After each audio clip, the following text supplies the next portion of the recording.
السلام علیکم ورحمۃ اللہ وبرکاتہ۔ وعلیکم السلام۔ میں کراچی سے بات کر رہی ہوں اطراف آپ۔ میرا سوال یہ ہے کہ ولیمے کے احکامات کے بارے میں مجھے کچھ بتائیے۔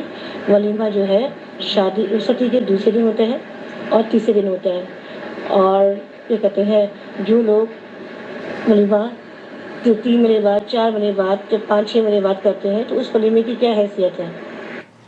نحمدہ ونصلی علی رسولہ الکریم، اما بعد۔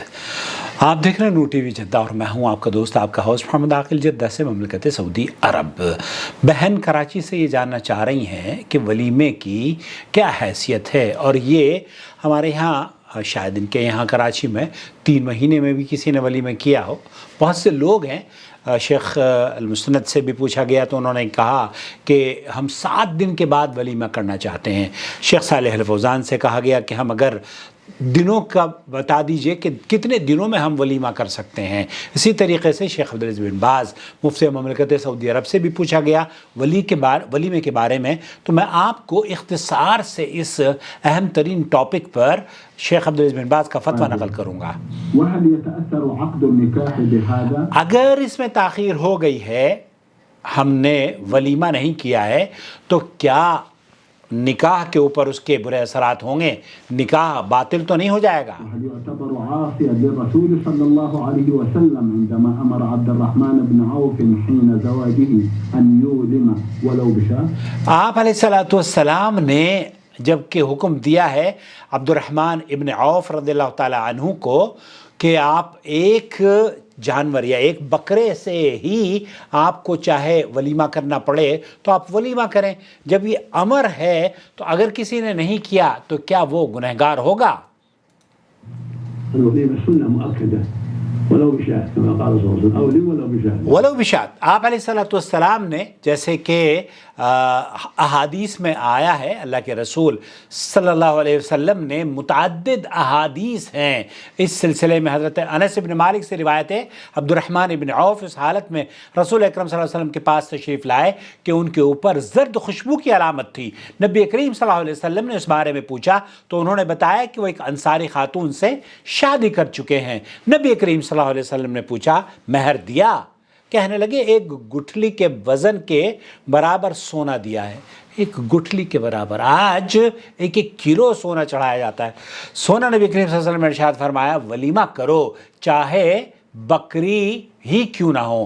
اس حدیث کو امام بخاری اور امام مسلم نے نقل کیا ہے۔ اس حدیث سے معلوم ہوا کہ نکاح کرنے والے شخص کو ولیمے کا اہتمام کرنا چاہیے جو کہ اس کی مالی حالت کے مطابق ہو۔ کم سے کم ایک بکری کی حد تک کھانا تو کرنا ہی چاہیے۔ اکثر علماء نے ولیمے کو سنت اور مستحب قرار دیا ہے، وہ اس لیے کہ اگر اس حدیث کے ظاہری الفاظ کو لیا جائے تو ایک بکری کی حد تک ولیمہ کرنا لازمی قرار پائے گا، لیکن خود نبی کریم صلی اللہ علیہ وسلم نے اپنی بعض شادیوں میں صرف کھجور اور ستو کی حد تک بھی دعوت کی ہے۔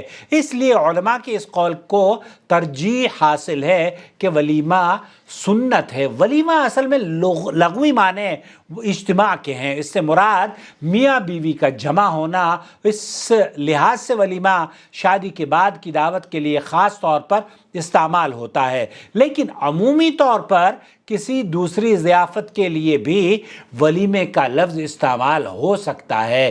ولیمے کے اہتمام میں اس بات کا بھی لحاظ رکھا گیا ہے کہ نکاح کے اعلان عام ہو جائے۔ خواتین کو نکاح کے موقع پر جو دف بجانے کی اجازت دی گئی ہے اس میں بھی حکمت یہی ملحوظ ہے۔ جہاں تک ولیمے کا وقت کا تعلق ہے تو علماء کی مختلف آراء اس سلسلے میں ملتی ہیں، یعنی نکاح کے وقت ولیمہ کرنا یا خاتون کی رخصتی سے قبل یا خاتون کی رخصتی کے بعد، جبکہ میاں بیوی کا تعلق قائم ہو چکا ہو، یعنی تینوں طرح جائز ہے۔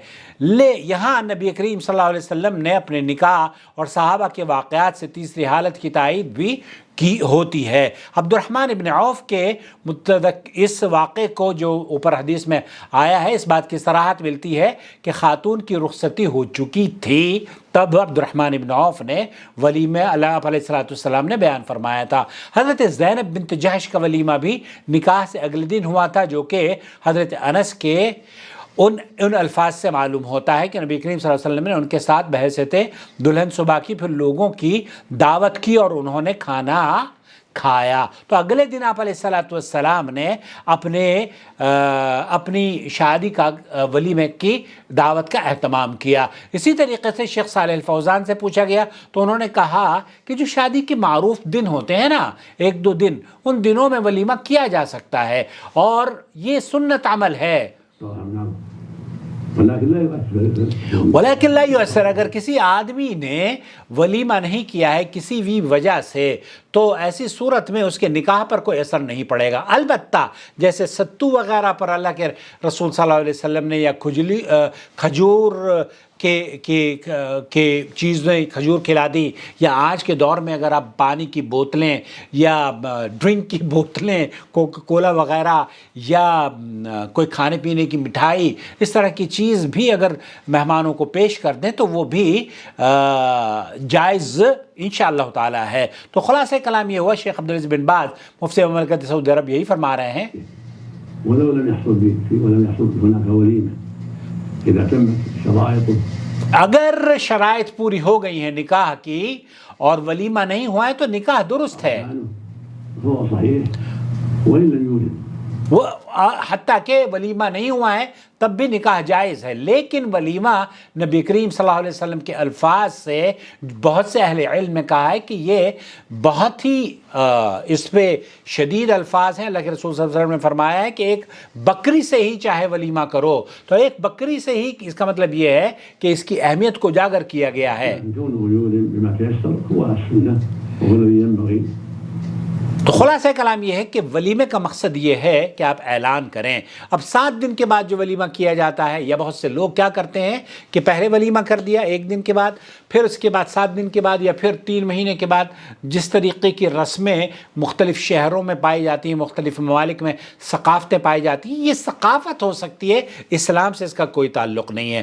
اسلام سے اس کا تعلق یہ ہے کہ آپ کی شادی ہوئی ہے، دخول سے پہلے بھی آپ ولیمہ کر سکتے ہیں۔ یہ اعلان ہے نکاح کا، اور وہ اعلان نکاح کا دخول کے بعد بھی آپ علیہ الصلوۃ والسلام سے ثابت ہے، دخول سے پہلے بھی صحابہ سے ثابت ہے، اور اسی طریقے سے شیخ ابن باز یہ فرما رہے ہیں کہ جب تک کہ آپ نے جو شرائط ہیں ولیمے کی وہ پوری ہو گئی ہیں، نکاح کی جو شرائط ہیں وہ پوری ہو گئی، تو آپ کا نکاح درست ہے۔ البتہ نکاح کے بعد ولیمہ کرنا سنت مؤکدہ ہے، چاہے ایک بکری سے ہی آپ کریں، اور آپ کے لیے بہت آسانیاں اسلام نے پیدا کی ہیں۔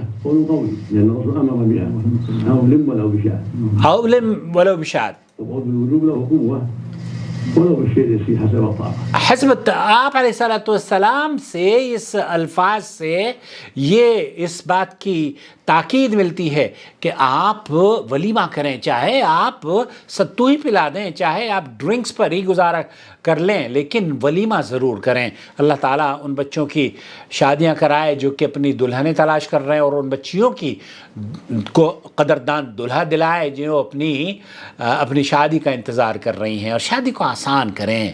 وہ بچیاں جو کہ بہت سارے ایسے بھی بچے ہیں جو کہ جن کی شادی ہو گئی اور پھر طلاق وغیرہ ہو گئی، خلا ہو گئی، اور پھر وہ دوبارہ سے نہیں ان کو لڑکیاں مل پاتی۔ اللہ تعالیٰ ایسے بچوں کو بھی ان کی قدردان کرنے والی، محبت کرنے والی دلہنیں دلا دے۔